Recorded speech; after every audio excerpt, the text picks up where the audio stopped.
It's January 4th, 2021. This is Roqe.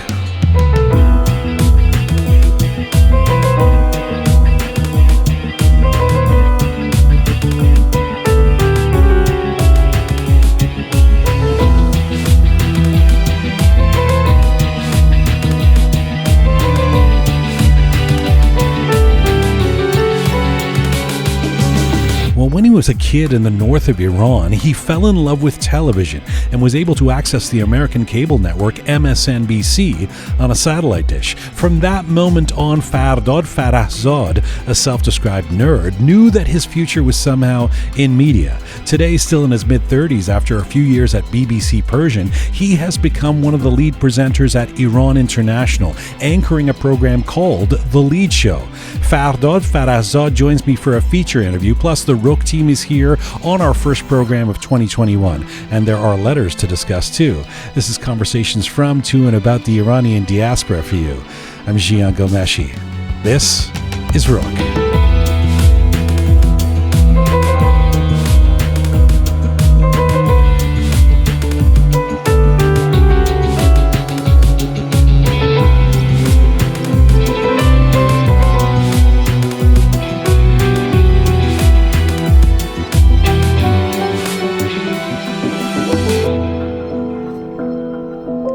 Hi there, welcome to episode number 73 of Roqe. Salam Dostan Aziz, here's hoping for a positive 2021. Hi to all of you listening in Iran, here in North America and around the world. We are at roqemedia.com. We're on an ongoing mission to build a new audiovisual encyclopedia of Iranian diaspora identity. We're coming to you on SoundCloud, Instagram, YouTube, Spotify, iTunes, and Telegram in English and Farsi.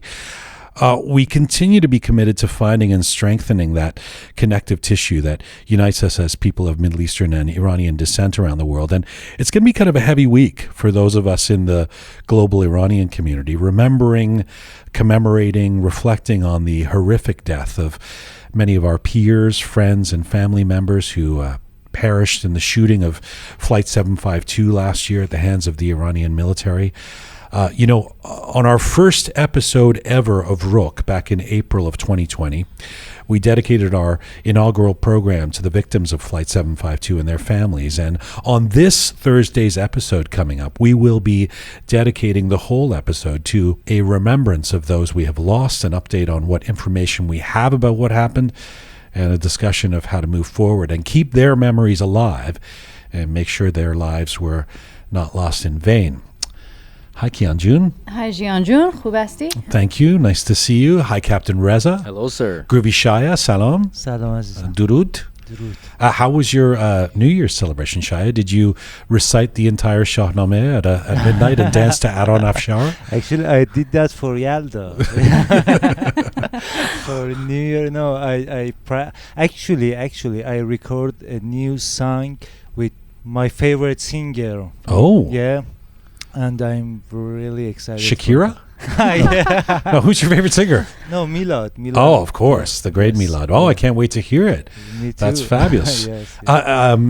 That's great. Were you doing that at midnight on New Year's Eve? Exactly. So this was my mom brought this up, or my mom said this for years. She didn't bring this up. She's been saying this for years. She would say at Nowruz time, like at Saat Tahfi, like whatever you're doing at that time, you'll be doing for the rest of the year. Yes. Is that you? So you believe that for traditional January 1st New Year's too? No.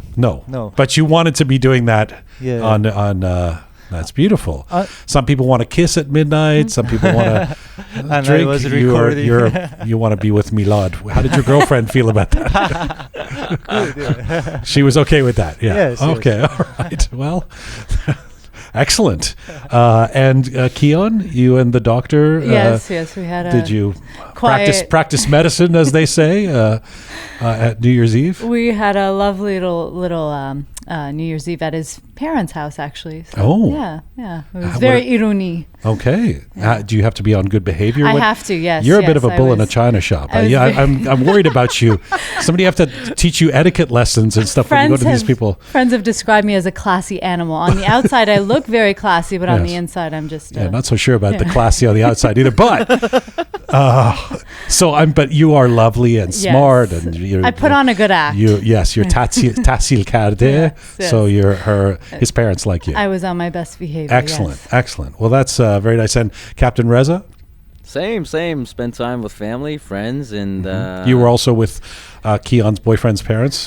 In fact, Kian was on her best behavior, I must say, yes, that night. But no, I was with my own girlfriend and with a bunch. With of your own friends. girlfriend. Okay, That's right. excellent. Yes. He has his own. Yes, God. yes. I got my yes. own. I don't need to pick Right. back on. How that. was yours? Yes, that was You yours. know, I had a good few days Arsenal. Oh yeah, I was going to say. I mean, I had a nice Gunner. New Year's Eve, a really nice one. But Arsenal is on a winning streak. Yes. And you know, I posted after their first win after a while against Chelsea, I posted on social media a picture in my Arsenal shirt. And since then, they've been winning. I think it's related. Maybe. Oh Yeah, my I God, think you're so. one of those guys. Yeah. Yeah, we're pretty superstitious, long-suffering Arsenal fans. Today we have a very special guest for our first episode of 2021. The former BBC Persian anchor, current popular presenter at Iran International, Fardad Farahzad. He has a huge social media following. He's in London, but has many fans in Iran. We'll get to him and hear his story. He's also very handsome. Yes, I've noticed he's quite the looker. Oh, Yeah. okay. What- Yes, and by the way, for those who missed it, last week on our New Year's Eve episode, number 72, we had the launch of a new regular segment with the great Chef Hostzadeh called Roqe Hospitality. And very excited about that. If you haven't checked out his first segment, go listen to the last episode. We encourage you to do so. There's also It's All Persian to Us with Kian Nademi on that episode. But there's a great theme song that I want to highlight for those who missed it. The Chef Hoss theme song, the hospitality theme song. Go ahead, Shai. Can you play it? Yeah. Hi, this is your chef Hansare, and this is Roqe Hospitality. The use of the cutlery, the spoons, in that Adorable. is Who like did this? fabulous. Who knows who did that? We learned everything we need to know about kashk, which is like an Iranian version of buttermilk and sour cream combined. Yeah, right? sure, that definition works. Okay. Like fermented yogurt, like dairy, isn't It that? led to a long conversation with my mother about yogurt and kashk. This is what Chef Hostzadeh is good for. He leads people back to their parents, questioning how the ash was made.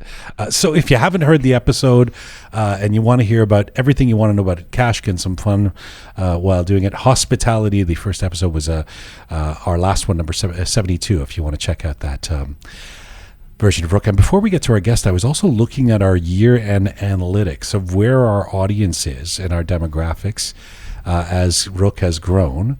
So my question for everybody except Captain Reza, because Captain Reza knows the stats, do you know where the top cities in the world are for Roqe listeners?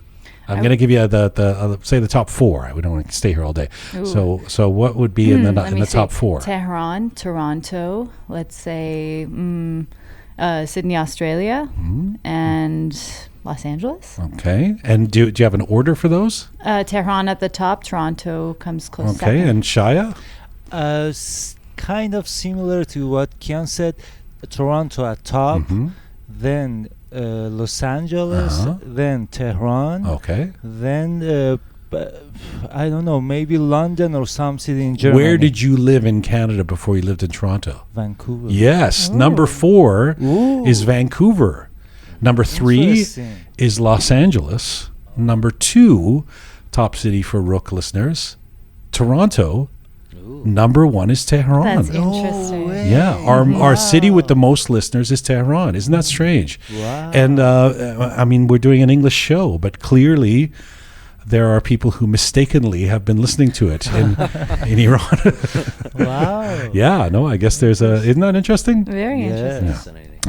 So we also have a bunch of letters. Yes, Sometimes we get letters from Iran, so we know that a bunch of them are from Tehran. Clearly, so we'll get to letters coming up. Captain Reza, Groovy Shaya, the fabulous Keon. We'll get to that. Let's get to our feature guest. My feature guest today is a prominent Iranian-British journalist, anchor, and entrepreneur. Fardad Farahzad was born in Bandar Anzali, Iran, in the 1980s, and fell in love with television as a kid. By the time he was 17 years old in 2003, he moved to the UAE to study at the Ajman University of Science and Technology and Dubai University.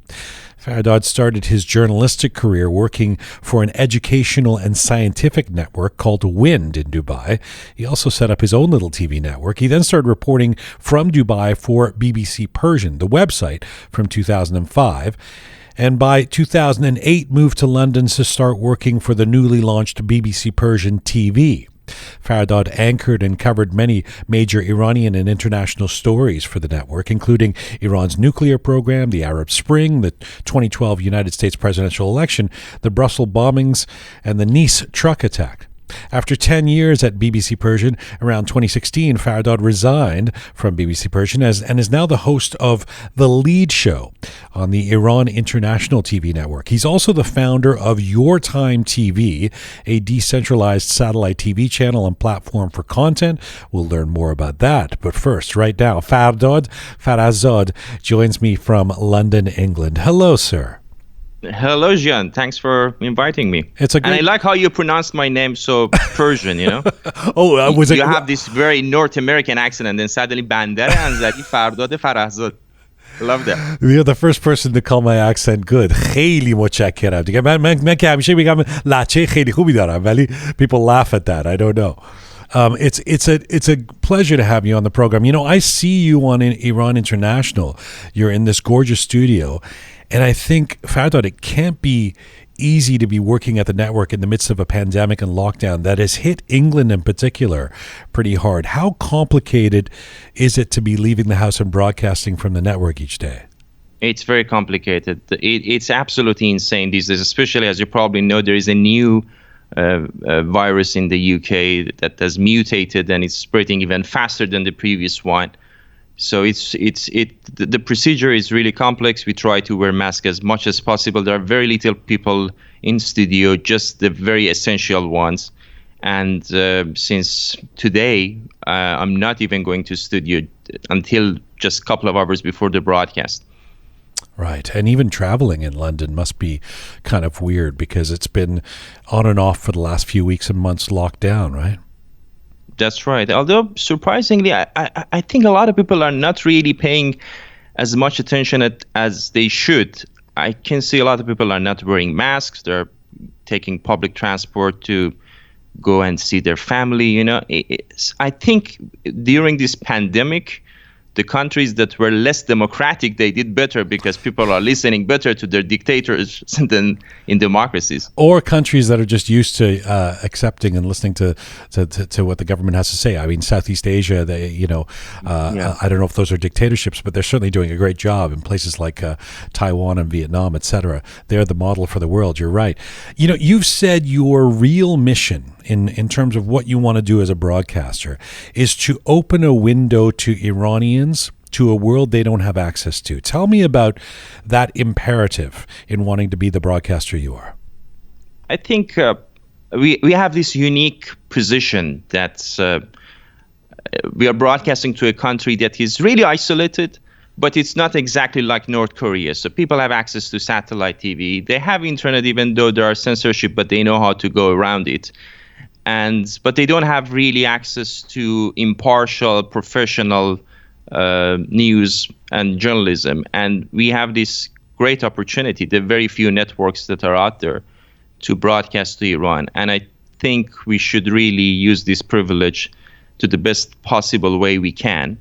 I know it's not easy because we are broadcasting to a country that doesn't even allow us to come and report from inside the country, that their authorities, they hate us. If I go to Iran or any of my colleagues go to Iran, we're going to get arrested immediately. But then we have to be fair and impartial to them as well. So it's a very awkward situation, but it's also very rewarding because you have this unique position to open a window to millions of Iranians inside Iran to see the rest of the world and also see their leaders from another perspective that it's not available inside the country. I want to come back to the paradox of broadcasting to and for a country that you don't really have access to. Let me get to that a little later. But on this point about fair and balanced, I mean, you've said it is your ongoing mission to bring to not bring an agenda to your broadcasting, to be as fair as possible. That is, of course, a laudable goal for most journalists, and it's shared around the world. Is it somehow harder to achieve in Iranian media? I think it's difficult everywhere, even in democracies like Canada or the United States or here in the UK. But it's even more difficult in Iran, where we are broadcasting to a country that they don't allow us to go and visit, let alone to report. They don't talk to us, and yet they are a state, internationally recognized government, and you try to give them a fair and balanced time as well. So it's really difficult to be impartial, not to act as an opposition, but also reflect their opinion as well. It's extremely difficult comparing to anywhere else in the world. I guess even the nomenclature, even the lexicon is difficult, right? Like, do you call the government of Iran the government, or the authorities, or the regime, or the, do you have, I'm sure at BBC Persian they did. Do you also at Iran International, do you have standards for what you're supposed to call the government of Iran?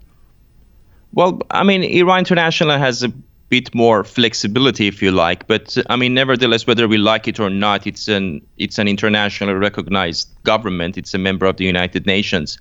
They act like a rogue state, if you like, but nevertheless, they are the ones who have power in Iran. So, I mean, I tend not to use the word regime. I mean, I might use it from time to time, but, at the end of the day, you want them to watch you and listen to you as well as much as possible. And obviously, why do you want them to listen to you? Because I think it's important even for your worst enemies to see the other perspective as well, that there are people who are really suffering, that what they're doing is just not right. This is weird. Iran is a very unique country. Right. There are many dictators in the world. There are countries that are suppressing their people, but Iran is really strange to the extent that they suppress their own people and they try to intervene in other countries' affairs. It's just very unique. And we'll get to what it's like dealing with the audience in a few minutes. But I imagine you sort of get it from all sides, right? You hear from people saying, why are you legitimizing this government by not calling them a regime and not using every moment to demonstrate against them? And then from others saying, why do you only cover the bad stuff? Why don't you act more respectful towards the foreign minister or whatever, right? That's right. I mean, it's a difficult balance to make. And listen, we don't get it right all the time. We have our flaws. I make mistakes. And that's, I think, part of the business. It's normal because of this weird situation we are in. It's extremely difficult to act like just a traditional broadcaster broadcasting news to a country that is acting normally like the UK. I mean, for instance, you talked about BBC. BBC Persian is very different than BBC News, and we try to bring the same standards that BBC News has with regards to the UK government, to the Iranian government, but it just doesn't work. It's apples and oranges, And of course, when you're dealing with human rights, I mean, even in your social media, how can you not be aghast at something like Flight 752, right? It's not something that objectively you can be impartial about. It's a horrific story, right? Absolutely, it's horrific. But the art of the Iranian government is they have people like Iranian Foreign Minister Javad Zarif that pretends that Iran is a normal government. And when you listen to him, he speaks good English. He can articulate himself very well. Yes. And for there are moments that you think, wait a second, maybe I'm making a mistake. Maybe it's a normal government. Is it? Is it not? But then you see that the level of hypocrisy and the way that he talks and he presents Iran is totally different from what's inside the country. And quite often, Western journalists, when they talk to people like Javad Zarif, they can't really dig into what's happening inside the country, because I mean, it's understandable. They have a researcher, they do some basic research and give it to the presenter or reporter, and they have no access to the country, and it just leaves the situation on the surface. You can't dig into what's really happening in Iran. And he's very well spoken for the person who's not who doesn't have the depth of knowing exactly what might be happening in Iran. He just seems like a very well spoken spokesperson for government. Just last week he had an interview with Tulut News, an Afghan TV channel, and for the first time the person who was doing the interview was Afghan, so he was talking in Persian. And it made it even more difficult for Zarif to escape the answers. And, for instance, the reporter asked him, well, the Iranian supreme leader is not directly elected by the people. And Zarif's answer was, well, so is in the United States, where you have the electoral college. This is so Iranian way of answering. You're comparing the Iranian supreme leader with the United States democracy. And for a second, you think, for God's sake, just be honest. Take me back for a second. Let's go. We'll come back to this, the state of the world and the state of broadcasting. But take me back to when you were a little kid growing up in Bandar Anzali. Tell me about your experience growing up in a small city in the north of Iran. What were you like as a kid? I mean, I was lucky because I had a computer quite early when I was a teenager, and not much later I had access to internet. And my father was a big fan of satellite TV, so we had this huge satellite in our building, and we had access to initially foreign TV channels and then later on Iranian TV channels in Los Angeles. I knew that town is too small for me. I couldn't see myself living there for the rest of my life. So as soon as I could, I just escaped and went to Dubai. Were you inquisitive as a kid? Were you was the 6-year-old, the 10-year-old Fardad walking around asking questions like a reporter? I think so. I mean, at school, I remember I used to grill my religious teacher a lot about God existence and questions like that. You were not you were supposed going to deep. ask in Iran. Yeah, I didn't get myself killed in Iran, thankfully, for those 17 years. But you had the wherewithal to ask those kind of questions as a kid, huh? I know, but the funny thing, because in Iran you learn to act differently inside and outside, whether it's your mom wearing hijab outside and not inside, or talking about politics inside and not the same way you would talk outside. I think I learned from very early age how to ask the question, not to necessarily offend the other person, but also, touch their nerve, if you like. And there's a story that, I mean, you're in this small town in northern Iran. You end up watching, or you had somehow had access to the American cable political channel MSNBC. Is that true? Yeah, that's right. Yeah, that's right. Yeah. I don't know why, because MSNBC is a cable network. You're not supposed to receive it free to air on satellite. No. But somehow, even people in North America can't get MSNBC unless That's right. But for some reason, I think it was probably a feed for U.S. soldiers in Middle East, or a transmission for another contribution. I don't know what was the reason, but somehow I randomly got this frequency and it had MSNBC on it. And I was fascinated by their graphics, the way they were presenting the news, and I was comparing it to, local news channels and Iranian TVs in Los Angeles. It was like an ocean away. Right. So MSNBC was the network that made me really interested in news broadcast. I mean, it's much more. I think it always was a liberal network, but it's a lot more ideological now, especially in the after the Trump years. But did that have an effect on you?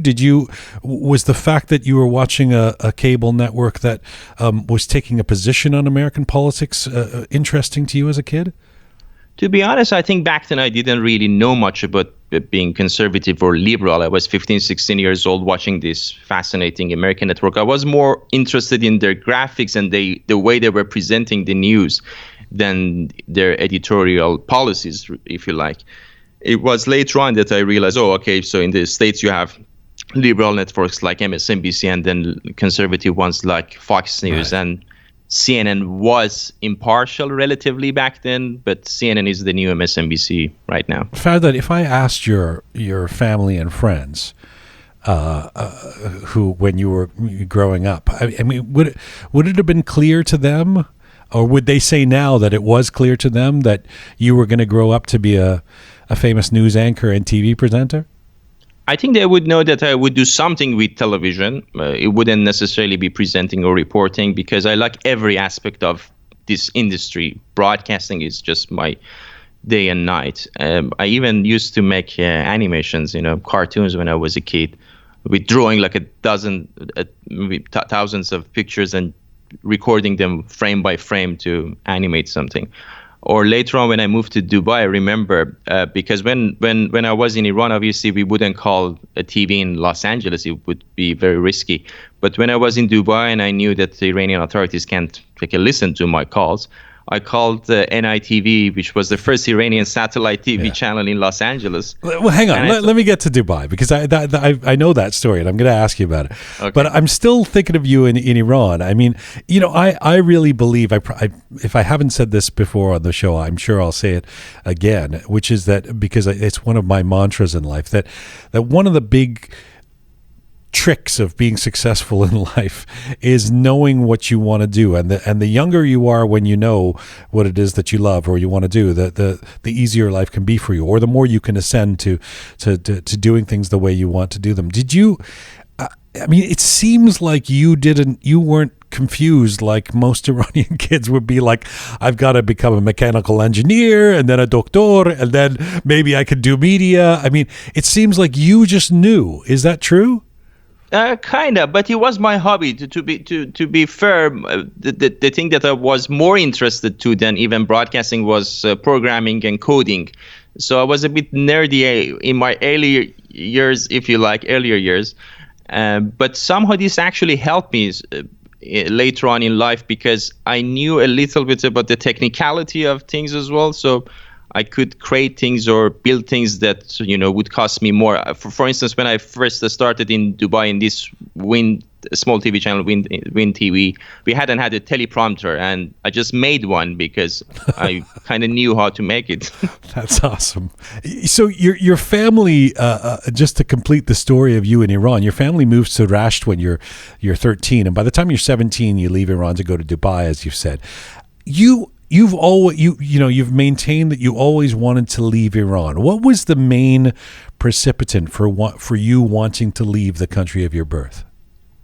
I just want freedom, and I still want more freedom. Anywhere I go, freedom is so fundamental for me. It's even more important than democracy for me. I want people to be as free as possible, not only me, but anyone else, whether it's what you're going to put in your body or what religion you want to practice. Or So you're one of those people, like we had a guest on a few weeks ago named Mahsa Rahbari, who's a fitness instructor and a Instagram influencer who's also in London now.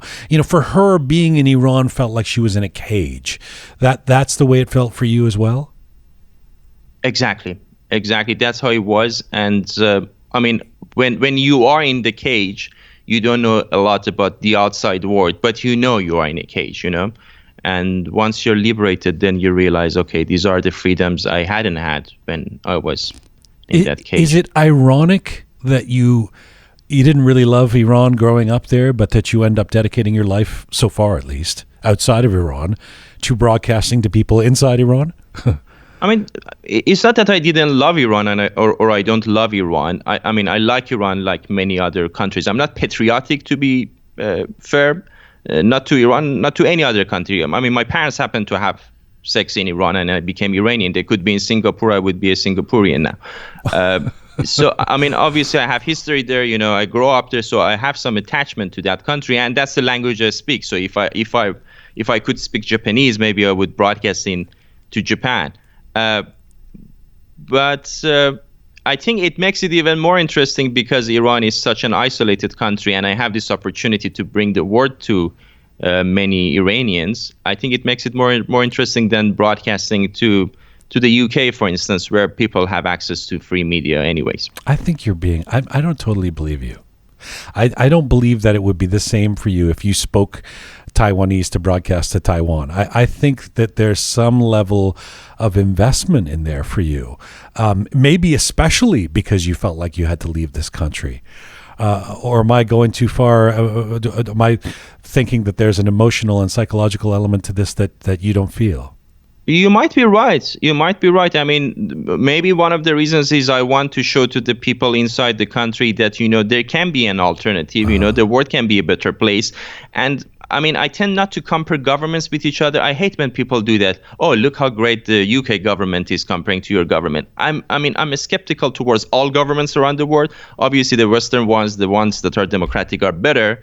But nevertheless, governments all around the world, they are the only entities that have the legal monopoly of using force. And that's a scary power to have. And I want people anywhere in the world, especially in places like Iran and Afghanistan, to know, it's very dangerous to let someone else to make decisions for your life, especially when they have guns in their hands. Mm-hmm. So just speak for yourself, try to make some changes and be more free. And there is other ways of living than the ones that your government is portraying for you. It does sound like freedom is paramount to you. Are you a libertarian, small L? Yeah, I am, with a small L. Yeah, I have no political affiliation, but I'm a classical liberal. You know, I believe in freedom as much as possible. The best decisions I can make are for myself and my family. I don't want to make a decision for you, and I definitely don't want you to make a decision for me. You had a lot of gumption in your teens. You had a lot of confidence. I'm curious where it comes from. You alluded to this a second ago. I cut you off, and I didn't mean to, but I really wanted to hear the story. You go to Dubai, and you end up calling a Los Angeles Irani TV network from Dubai, and basically telling them that you can contribute to what they're broadcasting. I mean, it's my quite heart was pumping, like crazy. I was dying almost when I called. And it's funny, they connected me to the channel's owner, Ziad Abai, who is now a good friend of mine. He was an Iranian singer and the owner of that channel. Within a few seconds after calling NITV, they connected me to their CEO, if you like. So I was really excited that I got this connection. And TV back then was a big deal. It wasn't like today that we have dozens of Iranian TV channels. It was one and only network, maybe one more. And when I had my first weather forecast that I made for them and they broadcast it on their network, I was over the moon. So where did that confidence come from to be able to make that call, do you think? I don't know. I think I've always been a little bit of a maverick, I guess. Good for you. You also set up Dubai Live TV while you're there. This is in your early 20s. You're a kid from Iran. You're in Dubai, and you set up a little TV network. What was that? What was Dubai Live TV? Well, Dubai Live TV was slightly later, actually, when I moved to the UK. Oh, that's later you did that. Okay. Yeah, that's later. But I always maintained my relationship with Dubai, if you like. I used to go back and forth before at least this COVID-19 situation. So we launched a TV channel in, I think it was 2012 or 13 with a friend of mine in Dubai. It was a commercial venture, if you like. It wasn't anything that I was, necessarily too proud of. It wasn't something editorially valuable, but it was a TV that was dedicated to the small businesses and restaurants and hotels in Dubai. We would go and make small features about a restaurant, and it would be like a product placement instead of having advertisement. So all the TV channels content were about Dubai. It was something like one of these magazines you get on petrol stations about where to dine, like OK Magazine or Hello Magazine, but on a TV version of that. So you, as you say, you did move to the UK. This is in 2008. You leave Dubai, you move to the UK. You end up working on air with the newly launched BBC Persian TV. Before that, it was basically a website. It was an online service. It becomes a television channel. You're working on it. This must have been a huge move for you. How did you adjust to not just moving to London, but suddenly being known as one of the faces of a new TV network? I think it was the most important, transition of my life and my career when I moved to the UK and joined BBC Persian. I was in love with BBC brand from a young age. And I remember when I used to work in that small TV channel in Dubai, a friend of mine had a connection with some staff of BBC Persian in London. He used to download their voice messages in Dubai and send it to them by email, I guess. And I made this first video report, and I asked him, can you send it to London? Maybe they like it because they don't have any original content. They only dub BBC Words English reports. And he said, sure. He sent it, and they liked it, and I did a few more.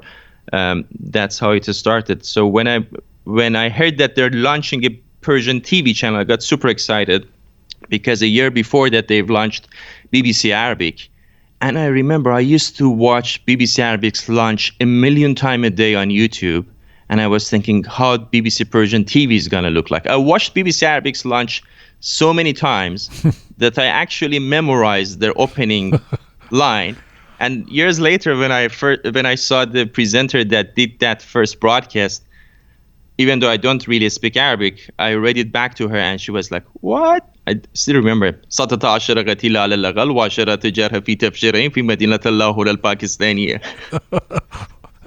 Wow, I have no idea what you just said, but I mean, Me too. The lahja was excellent. I mean, memorize it. but on this note, you know, you'd be an interesting person to ask about this because it's really not that long ago. You're talking about 12 years ago, and That's yet the right. media landscape has changed very significantly, not just around the world, but specifically when it comes to Iranian networks based in the diaspora in just the last decade or so. Can you tell us how it's grown from your perspective? I think I mean, I had a show about this a few days ago that initially it started with an accident really in Los Angeles when NITV, which was a local TV broadcasting to North America only, for some reason their service provider in Florida made a mistake and they turned around their signal to another satellite that had coverage in Iran. And suddenly Iranians had access to this TV in Los Angeles, and everybody was, wow, there are people with no hijab and they're not pro-regime and they're talking Persian from other side of the world and we can watch it in Iran. That was the moment it started. But for the first few years, it was all these small TV channels, small budget broadcasting to Iran till BBC Persian launched, and it changed the landscape of TV channels in Iran forever. And now there are so many new channels, mostly based in London, like Manoto, like Iran International, that have a big chunk of the Iranian market in their hands. What do you think that, I mean, this would be an entire show or a series that we would need to do to really mine this, but if you could say it, you know, in brief, what do you think the impact of these networks, Iran International that you're at, Manoto, BBC Persian, what has been the impact of that on Iranians or Iranian culture, both inside Iran and around the world? I think Iranians have a much better picture of how the rest of the world is today than many years ago. I don't know. I mean, you didn't live in Iran, but I remember there was a time that we had to hide VHS tapes, moving it from home to watch one of, movies that were produced in the States, for the 20th time. And we had no idea that one day we can watch this high quality content live from other side of the world.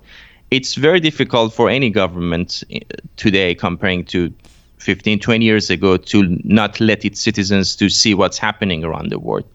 And these TV channels, I think, whether we like them or not, they've changed Iranian perspectives about the rest of the world, about themselves, about their governments. And I think Iranians are, partly because of networks like Manoto, are more Western, if you like, than what they were. But you're 15, 20 broadcasting years to ago. not just Iranians in Iran, but Iranians around the world. When you're doing the lead on Iran International, are you thinking about pretty much the Iranians in Iran, or are you thinking about the Iranian that's in Calgary or in Manchester or in Berlin or in Los Angeles? I think the most of your focus is on Iran, obviously, but I think many Iranians especially those who live very far from Iran in places like the west coast of the United States, they obviously don't have an up-to-date picture of what's happening in Iran. So I always have them in my mind as well, to give them a picture of what's happening in Iran, what can they expect, what's happening for their loved ones inside the country. Fardad, BBC Persian is considered to set the standard, I suppose, for Farsi language broadcasting in the diaspora. But it also gets, as you know, no shortage of criticism from Iranians for its programming or any perceived political bent. I mean, it's been called Ayatollah BBC. Was that hard for you whilst working there, or did you realize that that comes with the territory? I think part of it was normal, but to be honest, few years ago, before this social media explosion, it was a slightly different.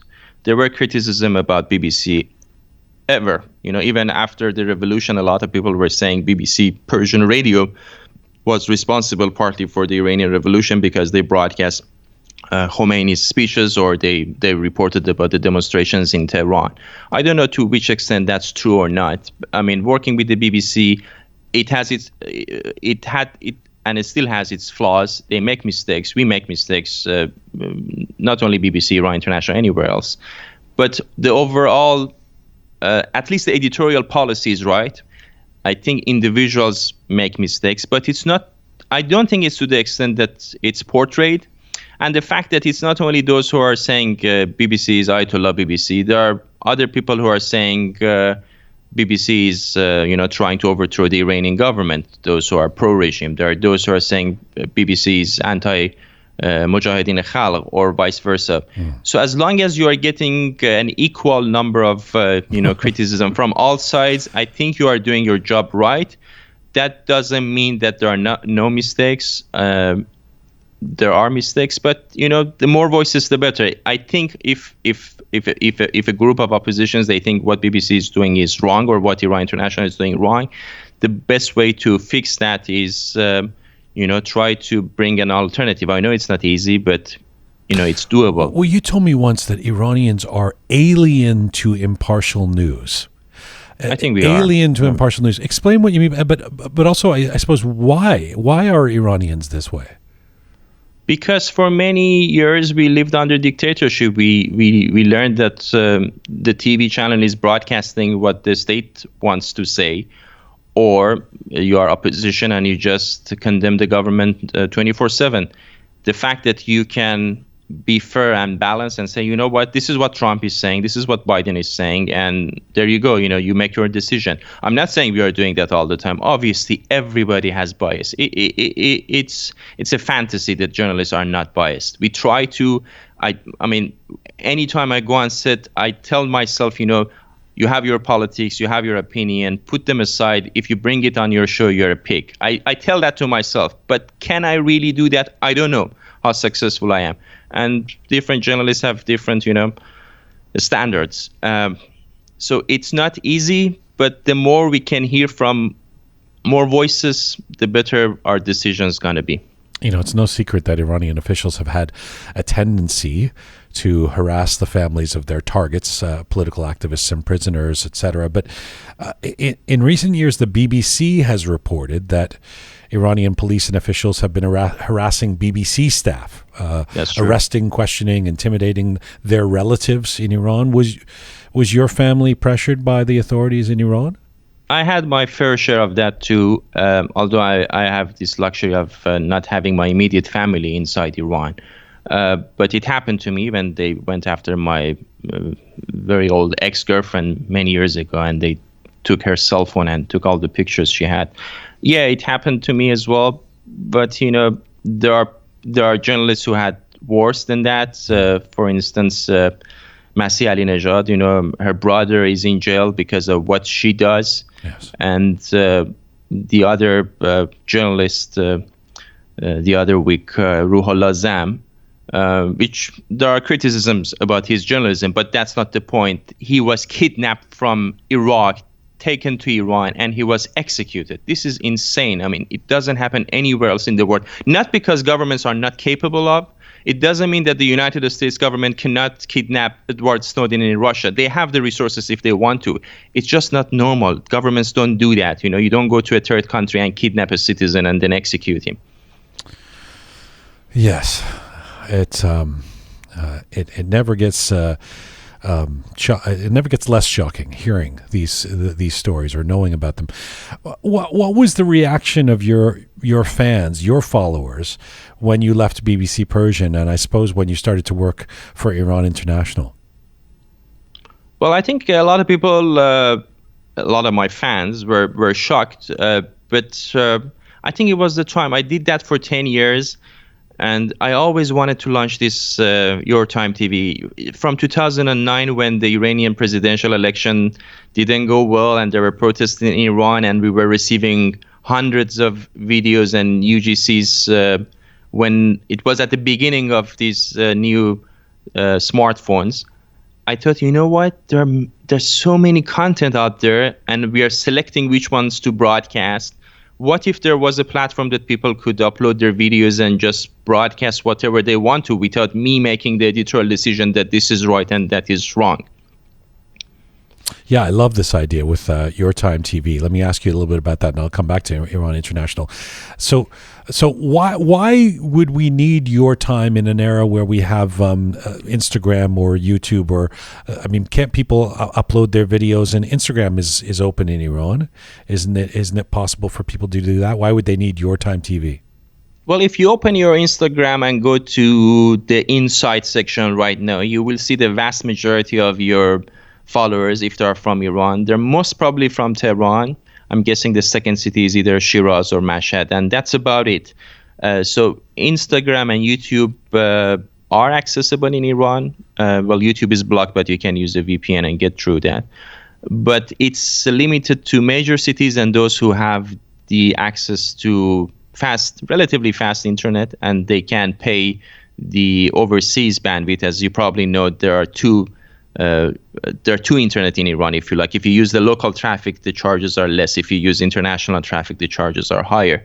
So if you open a non-Iranian platform like Instagram or YouTube, you are paying a premium to watch that.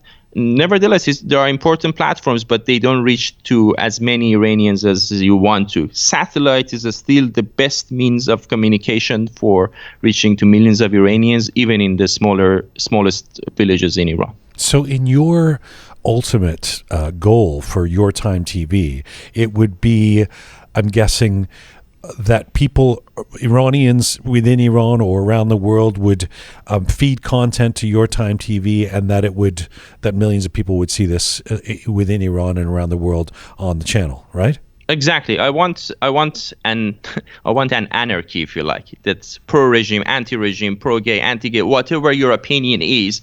You have this platform. There's no editorial bent. You don't. There is no. I mean, the only control we have is legal control. We don't broadcast copyrighted material. We don't broadcast extreme violence, and we don't broadcast obviously pornography. Things that are, we have legal responsibilities. Right. But beside that, if you even say something against me, we'll broadcast it. I don't care. I'm a firm believer in. I'm going to make a video saying bad things about you, just to see if you'll post it in prime time. Go for it. I'm sure you're not afraid. You're the guy who called the LA TV channel from Dubai when you were 17. you can handle it. What's the status of YourTime TV right now? Where are you at with it?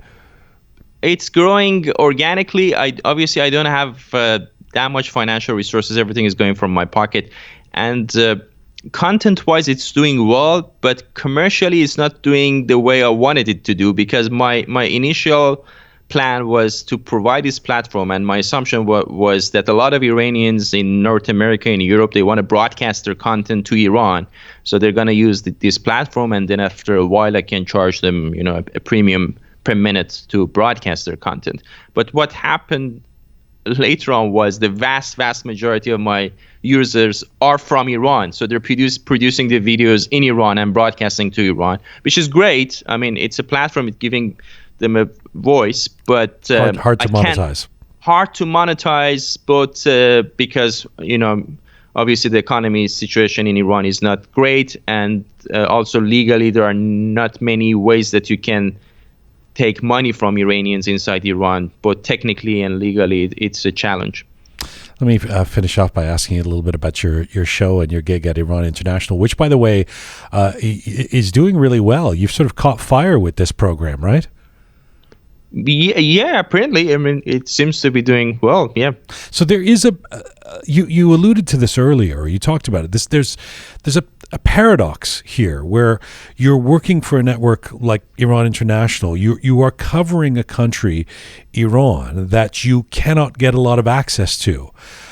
which for journalists, for any of us who work in media, that is a conundrum. That especially if that is your focus.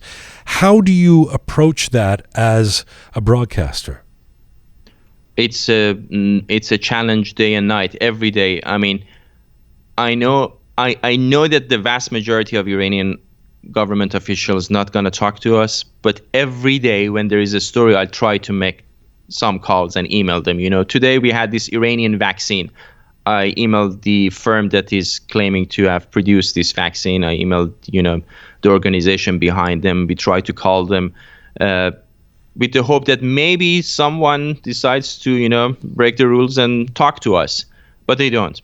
And then in the lack of their presence, you have to rely on their own websites and news agencies to see what was their perspective and try to do the devil advocate when you're talking to your guests, which sometimes can be seen as, being pro-regime, which is the last thing I want to do. But, you have to give the full picture, and that's really challenging. It's not just the people in Iran. I mean, I know even with Roqe, it can be difficult doing interviews with people who travel to Iran because they don't want to say things that may jeopardize their status or may put them in trouble with authorities there.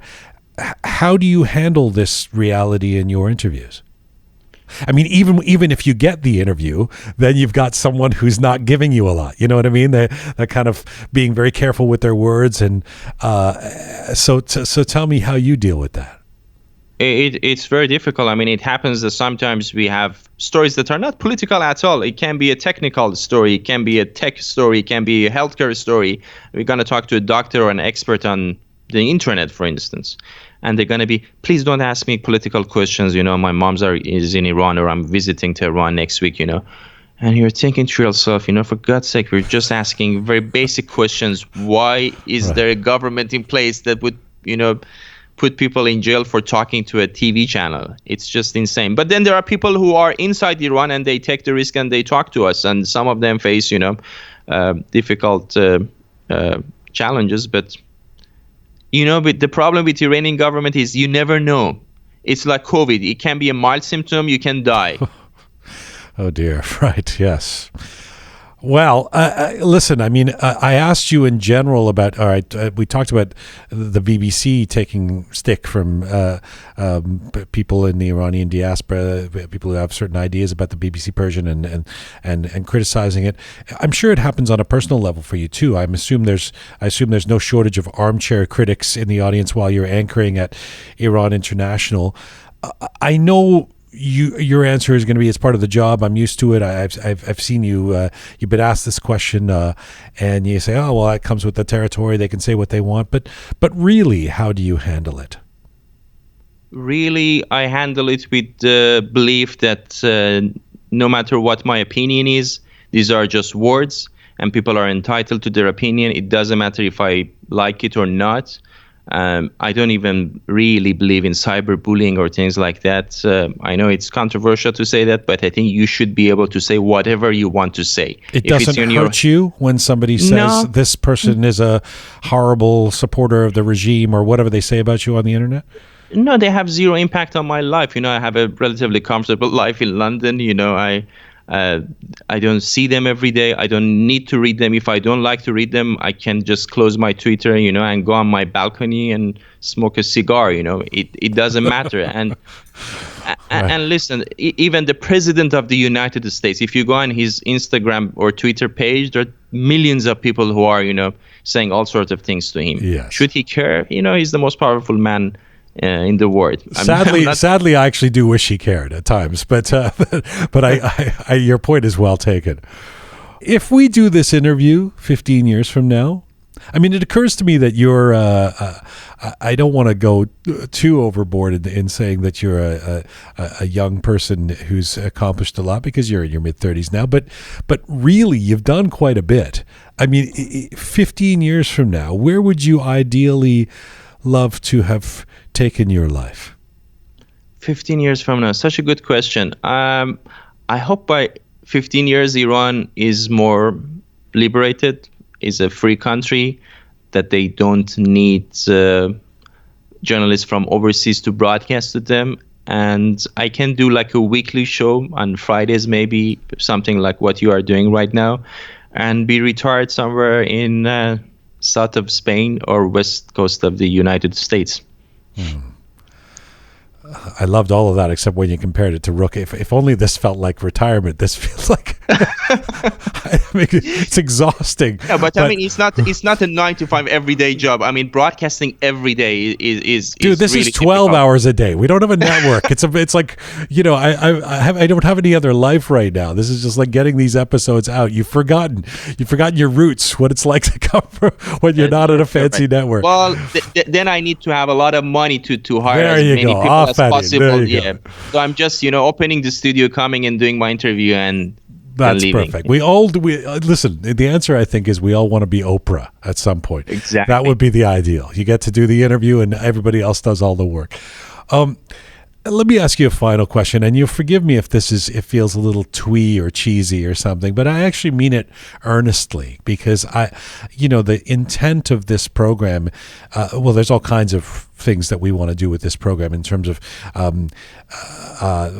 being educational or entertaining or interesting or telling stories, but to talk about who we are in terms of our identity as Iranians in the diaspora. You grew up in Iran, I grew up in London and then in Canada, but we have this common connective tissue. So as someone who grew up there, wanted to leave, went to Dubai, found yourself in London, now broadcasting back to your former fellow citizens in Iran, what does it mean, Fardad, to be Iranian for you? What does it mean to be Iranian? It's such a good question. I mean, my answer is, I'm a very pragmatic person, and I think my answer is not going to be as sentimental as you probably hoped it be. I really believe countries are just places that we were born in, My parents were Iranians. I became Iranian. I really hope that Iran is one day free and people can enjoy the freedom that people have in democracies. But being an Iranian for me personally doesn't mean much, to be honest. I truly believe I'm a global citizen. And if I could live in another country, I think I would live in the United States. I really like America. I think it's a beacon for hope with all the mistakes it made during its history so far, but it's still a beacon of hope for freedom and for many people around the world. It's the only country that people have created, that you can be black or white or anything in between and be American. For the most part. I really appreciate your candor answering that question. That is a very candid response, and that was a Roqe response, and I really appreciate that. Although you even had a less sentimental version of that, which is you said, my parents happen to have sex in Iran, so I'm an Iranian. Because I think that'll set a new standard for non-sentimental, but I but I appreciate it. Mathematically that's true. Physically that's true. I'm proud of the things that I've achieved, not the things I had no control over. Being born in Iran, I had zero control over that. My parents were Iranian. What else could I do? But working hard or doing good journalism or helping people, being nice to each other, these are the things that we should be proud of, not the color of our skin or the name of the country on our passport. Very powerfully and poignantly said. Fardad Farahzad, I must thank you so much for the time you've given us, for your candor, and it's also been an education getting to talk to you. I really appreciate it. Thanks for doing this today. And by the way, I don't think you've done very many interviews in English, have you? No. No, I don't think I've... Yeah, I've done like a few on BBC World and BBC Arabic, maybe. But not about myself, about other things. Yeah. Well, exactly. And your English is fantastic, and as it should be. But I'm thrilled that we did this in English, and I'm thrilled to be able to have this much time with you. Thank you so much for this. Thanks for having me. It was a pleasure. Khudafis. Khudafis.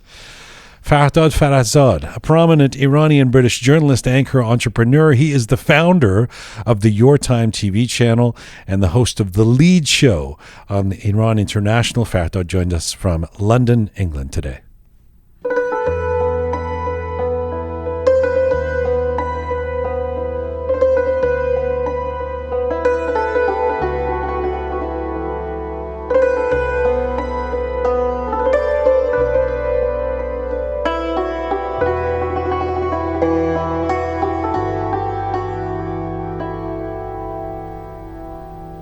Right. The Roqe Team have reassembled here. Captain Reza, Groovy Shaya, the fabulous Kian, Fardad Farahzad. Cool guy.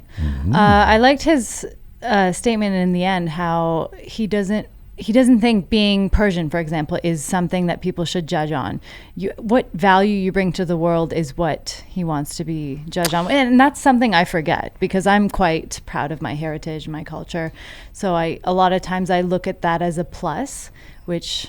He is not as attached to nationality in general, or that kind of identifying himself that way, and which is very interesting, especially given that he's a broadcaster on a network that's broadcasting to the country that which he was born. Right. So there's all kinds of complexity there. But as I said, I mean, refreshingly candid.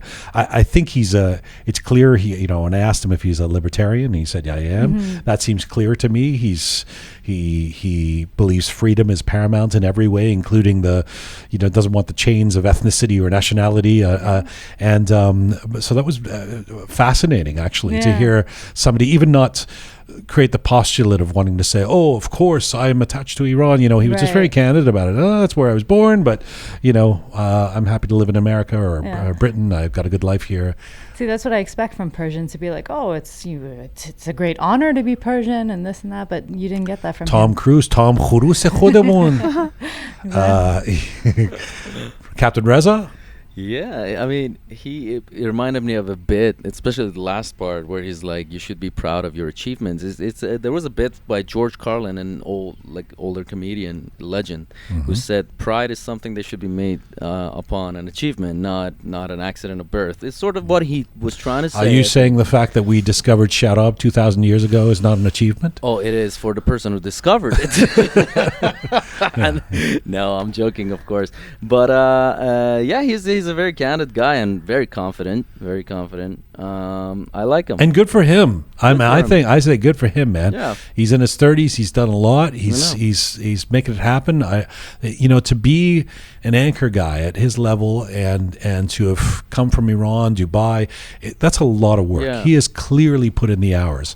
I bet you he works, long hours to maintain this kind of career. And it's not like he's denouncing his nationality or anything for people who may misconstrue his latest comment. What all he's trying to say, I think my take on it is that I'm Iranian by birth, American, British or Canadian or whatever the other nationality is by choice, and because he's migrated, and that's absolutely. He reminds me a bit of you, actually, Reza. Does he? Yeah, a good-looking guy, young guy who's a hustler, getting stuff done.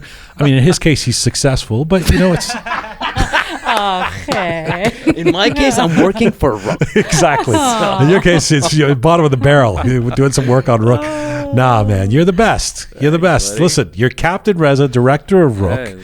And you're a great, you're an actor, you're a filmmaker. That's what he reminds me of you. You're making things happen. Groovy Shaya, do you have anything to add to this conversation? He's gonna bring up I can add another thing. I see you, yes. Yeah. Do you know where is Farahzad? And what that's his last name? Yes, but it's do you know Reza? I've heard of Farahzad. It's an area, isn't it? It's an area in Tehran. Yeah. It has Farah in it. It's actually kind of, yeah. Farahzad would be of Farah, like a child of Farah, right? Yeah. Actually, it's a place in kind of northwest of Tehran, and people go there and use qelyun, shisha, hookah, and drink tea, and it's a hangout place. Yes, it's an area. It's like Kensington Market. Exactly. Actually, it's like Kensington Market. Yeah, right. Yeah, and that's a Toronto reference. Yeah, and there is a British reference. Yeah, and there is a kind of proverb which is said that تا بگی فه من میرم فرهزاد چایی میخورم میام. it means that I'm so smart. When you say at the beginning of Farahzad, I will go there, drink tea and come back. Very nice. You know what I love about Shaya? He'll always find some kind of poetic or historic reference to every guest. And it's always different and interesting. Yeah. But it's usually a corrective. He's usually trying to fix something that you said wrong, and then in the process teaches you something. That is very helpful. That's that's really interesting to know. I wonder if Fardad even knows that. We'll have to call him and let him know. Get him back on the line. I'm sure he does know. Well, thank you for the little roundup on our friend Fardad Farahzad. It was great to have him on the program. It's Monday. It's towards the end of the show. That can only mean one thing. Letters of the week.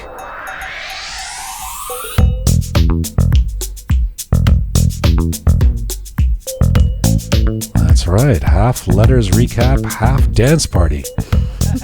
Not as good as Chef Host Zara's no, theme, but it's okay. The I'll Chef take Host it. theme is... He gets a special one. Yeah.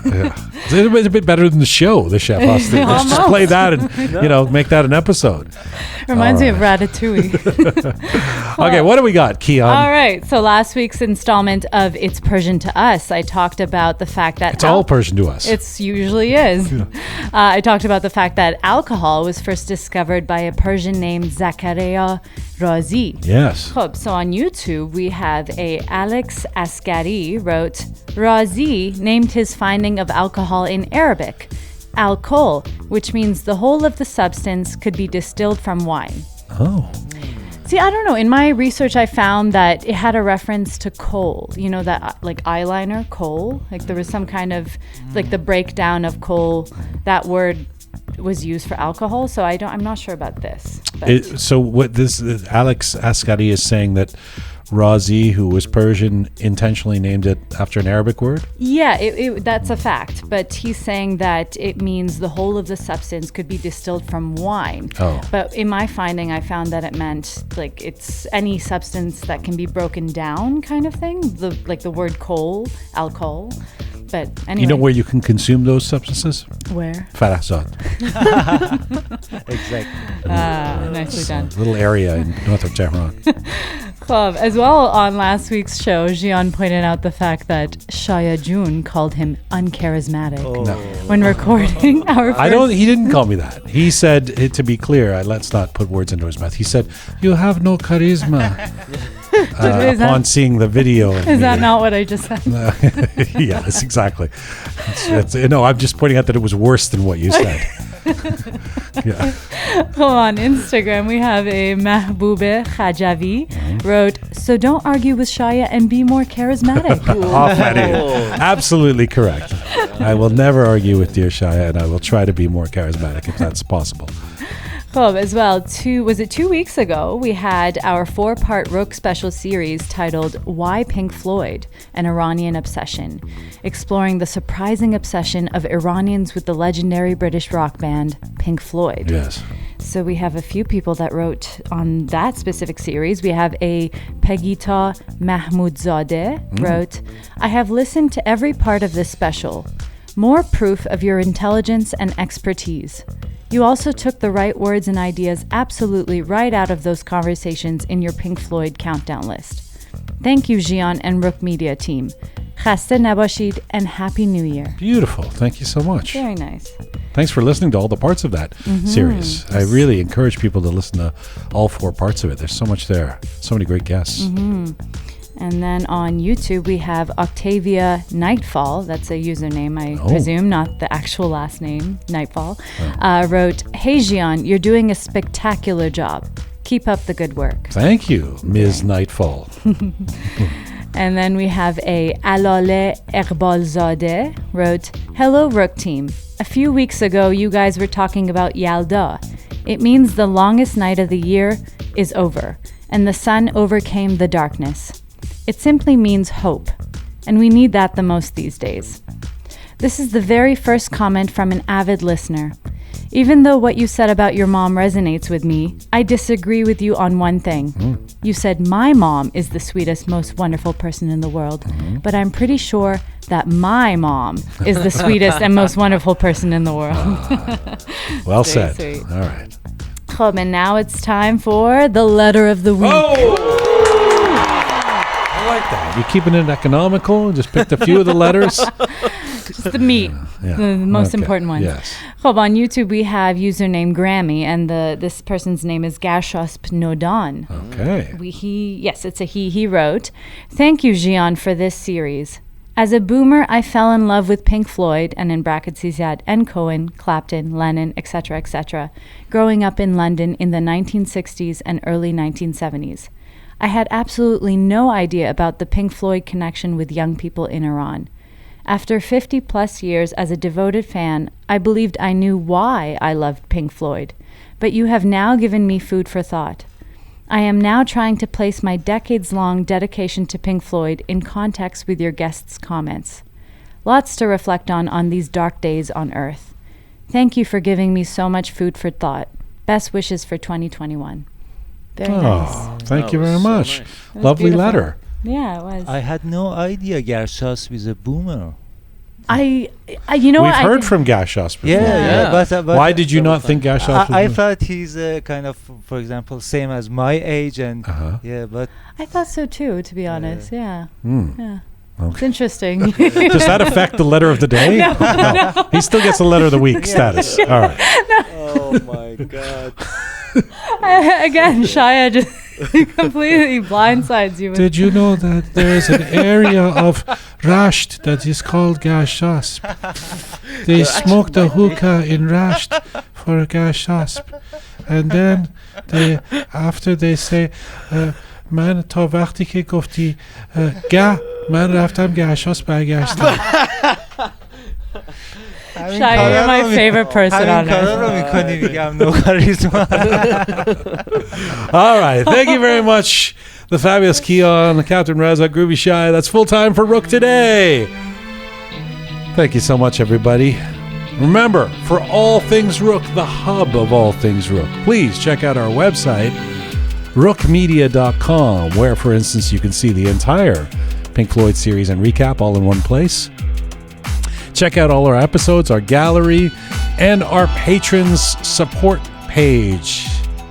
We would love you to check that out too and support us if you are so inclined. Thanks to the amazing team who put this show together. Producer Susan, Ponta the artist, Thoughtful Degin, the fabulous Keon, Savvy Roham, Master Muhammad, Aghay Mehrdad, Captain Reza and Groovy Shaya. Thank you to all of you out there for supporting us and sharing our content. Please subscribe if you've not done so already. Find me on Instagram at Jian Ghomeshi. Happy 2021 again. Mizun Bashi.